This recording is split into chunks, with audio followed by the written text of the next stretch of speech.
सब ठीक हो जाएगा दूल्हे भाई, सब ठीक हो जाएगा। हेलो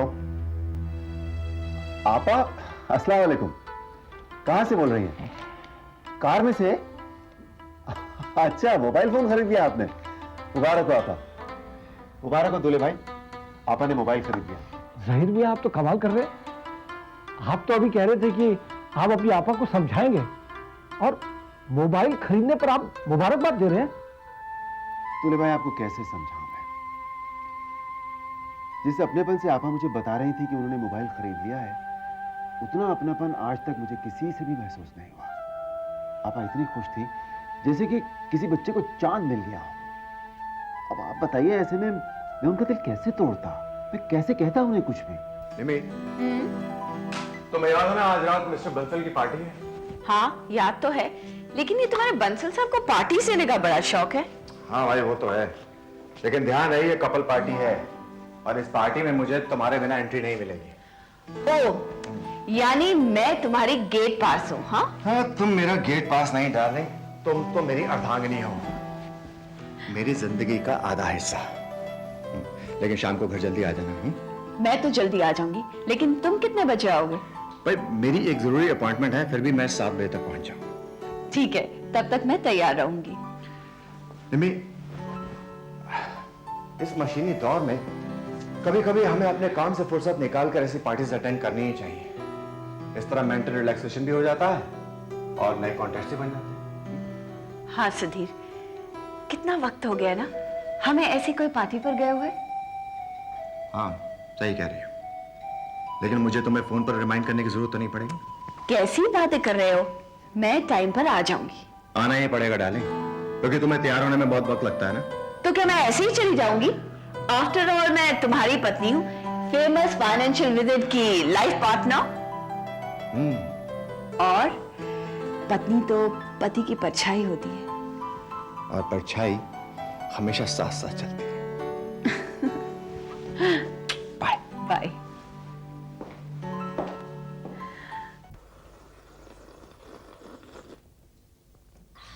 देखा फरीदा तुमने, मैंने ऐसे ऐसे नौकर रखे हैं जो कम तनख्वाह में अपना सब काम जानते हैं। वाह बड़ी आपा, घर चलाना सीखे तो कोई आपसे सीखे। खुदा खैर करे, तुम बस देखती जाओ मैं इस घर को जन्नत कैसे बनाती हूँ। हाँ ओ बहू बेगम। जी बड़ी आपा।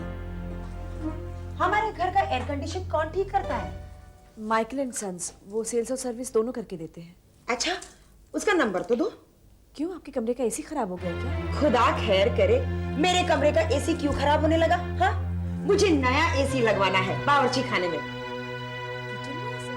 हाँ, बेचारी फरीदा वहां गर्मी में पिलपिला जाती है, मुझसे उसका दुख नहीं देखा जाता। लेकिन बड़ी आपा, किचन में पंखा तो लगा हुआ है ना? ओह वो बहू बेगम, मैं तुमसे कुछ पूछती हूँ तो तुम मुझसे उल्टी सीधी बातें क्यों पूछने लगती हो? अगर पंखा फरीदा के लिए काफी होता तो क्या मैं इतनी बेवकूफ हूँ जो किचन में एसी लगवाती? हाँ, मैंने एसी वाले का नंबर तुमसे पूछा, वो नंबर तुमने अभी तक मुझे नहीं दिया और लग गई फुजूल की बातें करने। अच्छा लिखिए नंबर। मैं कैसे नंबर लिखूंगी? बताओ, मैं इस पे करती हूँ। 83167445। क्या हुआ? फिर से बताओ। 831 67 45 45। हेलो, क्या बता? Michael and Sons. Hello, Michael and son. हाँ, मैं जहीर अहमद के घर से उनकी बड़ी आपा ताहिरा बोल रही हूँ। नहीं नहीं नहीं नहीं, हमारे घर का एसी खराब नहीं हुआ है, हमें नया एसी लगवाना है। ओहो, मेरी बात क्यों नहीं सुनते हो? हमें नया एसी लगवाना है किचन में। क्या कहा आपने? जितना जल्दी हो सके लगवा देना। हाँ हाँ हाँ हाँ। बढ़िया आपा, आप किचन में एसी लगवा तो रही हैं, लेकिन मैंने आज तक किसी के किचन में एसी लगा देखा तो नहीं। खुदा खैर करे, क्या हम वही काम करें जो दूसरे करें? हम वो काम क्यों ना करें जो हमें देखकर दूसरे करें? तुम जाओ, अपनी फिक्र करो, दूसरों के बारे में सोचना बंद करो। किस बारे में फिक्र बड़ी आपा? इस घर के चश्मो चिराग के बारे में। हमें वारिस चाहिए, वारिस।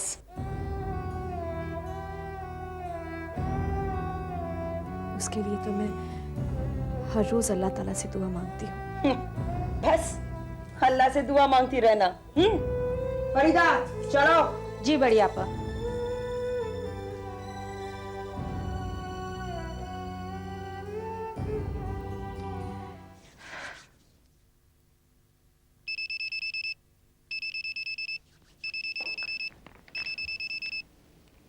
हेलो।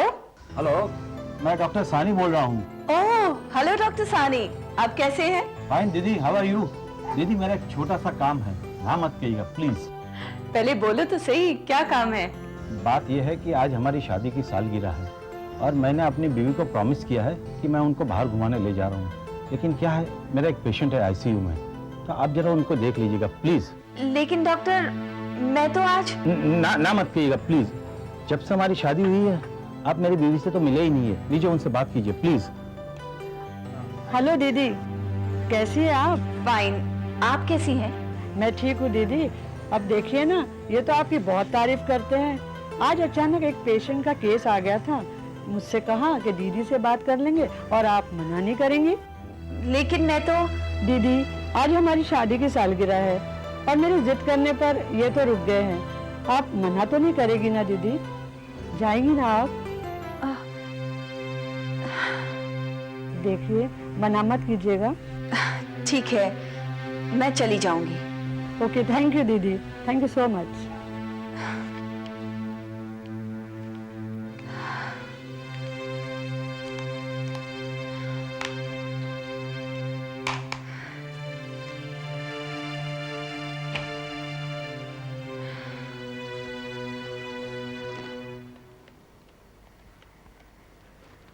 फोन तो उठा लो। इस बुढ़ापे में मुझे ही उठाना पड़ता है। घर में कोई है कि नहीं?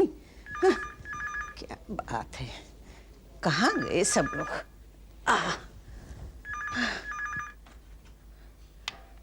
हेलो दादी माँ। सुधीर बेटे, बोलो क्या बात है? कुछ नहीं दादी माँ, जरा निमी को फोन देना। बहू?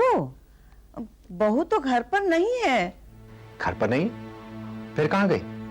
हाँ, किशोर ने बताया वो अस्पताल गई है। हॉस्पिटल गई है? अरे दादी माँ, उसे तो आज मेरे साथ। हो सकता है बेटा, किसी मरीज की हालत ज्यादा खराब हो गई हो। ठीक है दादी माँ, मैं उससे मोबाइल पे बात कर लूंगा। अच्छा बेटा। Damn it.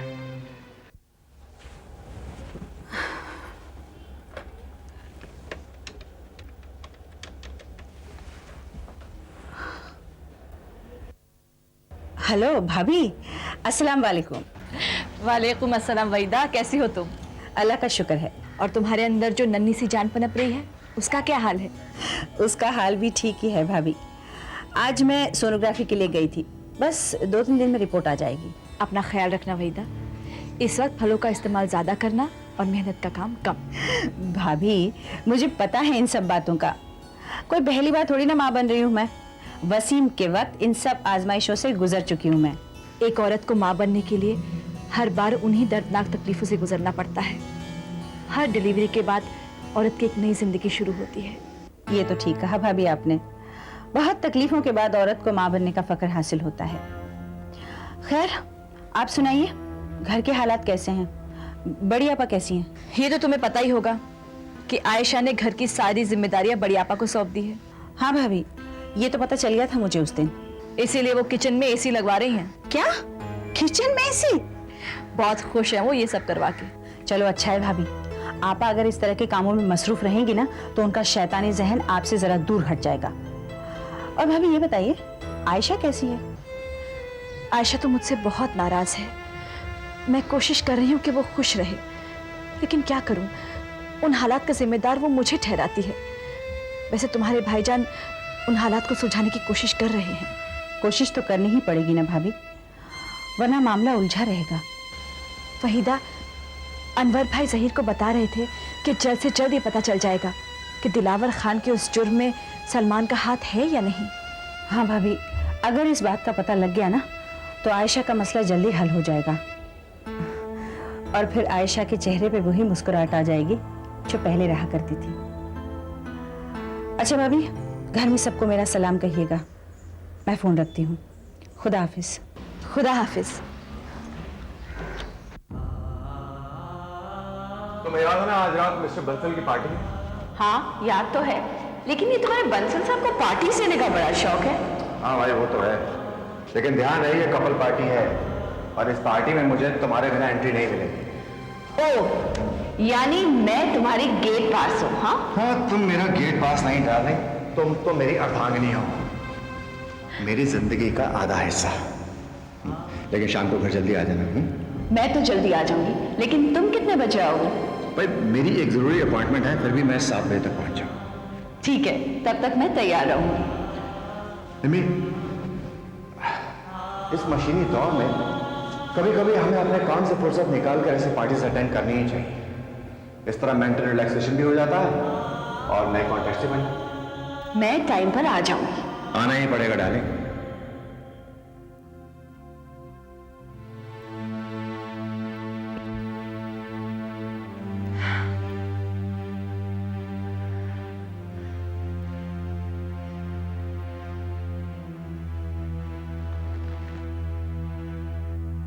सॉरी सुधीर,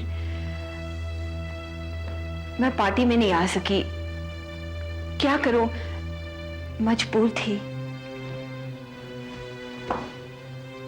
तुम तो बस सॉरी कहकर छूट गई, लेकिन मेरे दोस्त मुझसे पूछेंगे कि मैं पार्टी में क्यों नहीं आया तो क्या जवाब दूंगा मैं? सुधीर, मेरी मजबूरियां समझने की कोशिश करो। तुम्हारी कोई मजबूरी नहीं होती निमी, सिर्फ बहाने होते हैं। आज कौन सा नया बहाना है तुम्हारा? सुधीर, मैं क्या बताऊं, मैं कश्मकश में फंस गई थी। एक तरफ एक मरीज की जिंदगी और दूसरी तरफ तुम्हारे दोस्त की पार्टी। तुम्हारे दोस्तों की पार्टियां तो होती रहती है सुधीर, लेकिन अगर इस मरीज का ऑपरेशन ना होता तो उसकी जान चली जाती। अगर ऑपरेशन जरूरी था तो तुमने मुझसे पार्टी में जाने का वादा क्यों किया था? वो पहले फिक्स नहीं था सुधीर, अचानक करना पड़ा। अचानक क्यों? वो ऑपरेशन कोई और डॉक्टर नहीं कर सकता था क्या? सुधीर, वो डॉक्टर सहानी का ही केस था। आज उनकी पहली मैरिज एनिवर्सरी थी, इसलिए उन्होंने अपनी वाइफ से मुझे फोन पर स्पेशल रिक्वेस्ट कराई कि ऑपरेशन मैं कर लूं।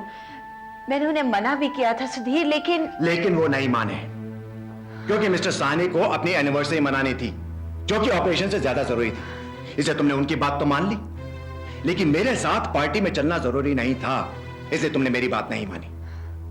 सोसाइटी में मेरे स्टेटस का तुम्हें जरा भी ख्याल नहीं है निमी। पता नहीं क्यों बार बार तो मुझे हर्ट करने की कोशिश करती हो। अगर मैं इस रिश्ते में एक कदम आगे बढ़ाता हूं तो तुम 2 कदम पीछे हट जाती हो। क्यों हम जिंदगी में साथ साथ कदम मिलाकर नहीं चल सकते निमी? क्यों? सुधीर, तुम अच्छी तरह से जानते हो एक डॉक्टर का प्रोफेशन उसकी जाती जिंदगी से ज्यादा अहमियत रखता है, और फिर तुम्हें अपने स्टेटस का ख्याल है, मेरी मजबूरियों का नहीं।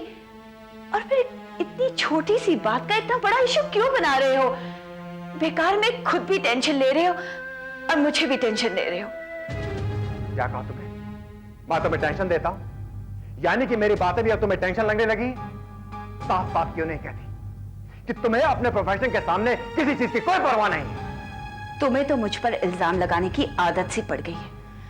अब मैं अपनी सफाई में और क्या कह सकती हूँ? ये क्यों नहीं कहती कि थोड़ा बहुत साथ भी जो तुम मेरा निभाती हो वो मजबूरी में निभाती हो, वो भी एहसान करती हो मुझ पर। ये कैसी उल्टी सीधी बातें कर रहे हो तुम पागल तो नहीं हो गए क्या?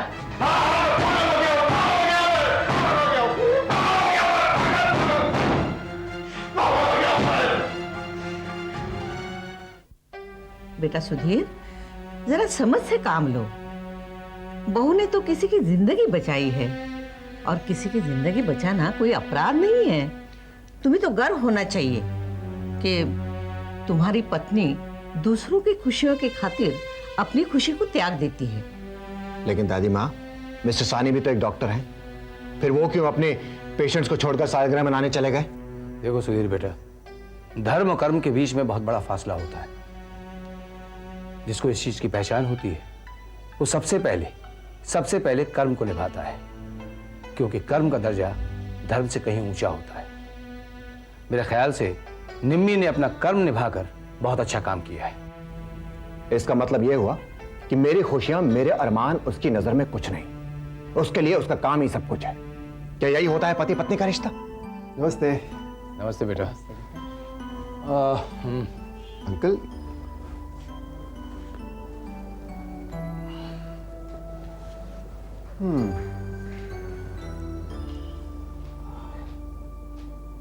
अच्छा हुआ जहीर तुम आ गए। जरा इसे समझा दो, इतना गुस्सा अच्छा नहीं है। पति पत्नी का नाता एक पेड़ के समान होता है। इसके जड़ में अगर प्यार का पानी न डाले ना तो इसकी हरी भरी पत्तियां सूख जाती हैं। एक दूसरे को समझने में ही जीवन की हरियाली कायम रहती है। इसे देखो, जरा जरा सी बात पर बहु पर नाराज हो जाता है। ये मैं क्या सुन रहा हूं सुधीर? ऐसा क्या किया भाभी ने? क्या किया उसने? अरे मैं दोस्तों को मुंह दिखाने लायक नहीं रहा। मैंने उससे पहले पूछा था कि तुम्हारी कोई अपॉइंटमेंट है कि नहीं। उसने कहा नहीं, और इसीलिए हम दोनों ने साथ मिलकर पार्टी में जाना एक्सेप्ट किया। लेकिन ऐन वक्त पर वो हॉस्पिटल चली गई। तो इसमें ऐसा क्या हो गया जो तुम इतना भड़क रहे हो? प्यार से बैठकर भी तो बात की जा सकती है। मैं भड़क रहा हूं? तुम भी उसकी तरफदारी कर रहे हो। तुम्हें मुझ में खोट नजर आता है? ऐसी बात नहीं है सुधीर, मैं तो जहीर, तुम्हें मेरे पर्सनल मामले में इंटरफेयर करने की कोई जरूरत नहीं।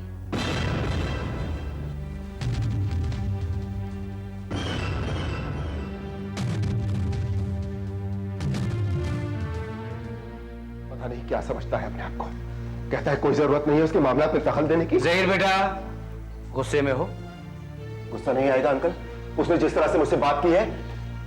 बेटा मैं जानता हूं सुधीर ने अच्छा नहीं किया, लेकिन तुम उसकी बातों को दिल पे मत लो, भूल जाओ। तुम गुस्सा हो, वो गुस्सा है, ऐसे में नुकसान किसका होगा? मेरा ना। अंकल, जहर में बुझा हुआ खंजर भी उतना बड़ा जख्म नहीं देता जितनी अपनों की कही हुई बातें देती हैं। जाने भी दो बेटा, वो होश में नहीं है। ऐसी हालत में तुम ही उसको संभाल सकते हो ना। वही तो करने आया था, लेकिन उसने मेरे साथ ऐसा सलूक किया है जैसा कोई बेगानों के साथ भी नहीं करता। मुझे मालूम है तुम्हें बहुत ठेस पहुंची है। ठेस नहीं अंकल, उसने मेरे जज्बातों को आग लगा दी है, आग लगा दी है। मैंने उसे कभी अपने से जुदा नहीं समझा, फिर उसने अपने आप को मुझसे अलग कैसे कर लिया? बेटा जब आदमी के जहन में पारिवारिक परेशानियां घर कर जाएं तो आदमी में बदलाव आ जाता है। वो हालात के हाथों का खिलौना बन जाता है। वो यही सब कुछ सुधीर के साथ हो रहा है। नहीं अंकल, इंसान अपने हालात खुद बनाता है और खुद बिगाड़ता है। अगर वो निम्मी भाभी को ठीक से समझे और भाभी उसे ठीक से समझे तो फिर घर में ये सब कुछ नहीं होगा जो आज हो रहा है। बेटा ये सब बातें तो तुम ही समझा सकते हो ना उसको। नहीं अंकल, अब सीधे से उसकी समझ में कुछ नहीं आने वाला है। मुझे उसे उसी के लहजे में समझाना होगा।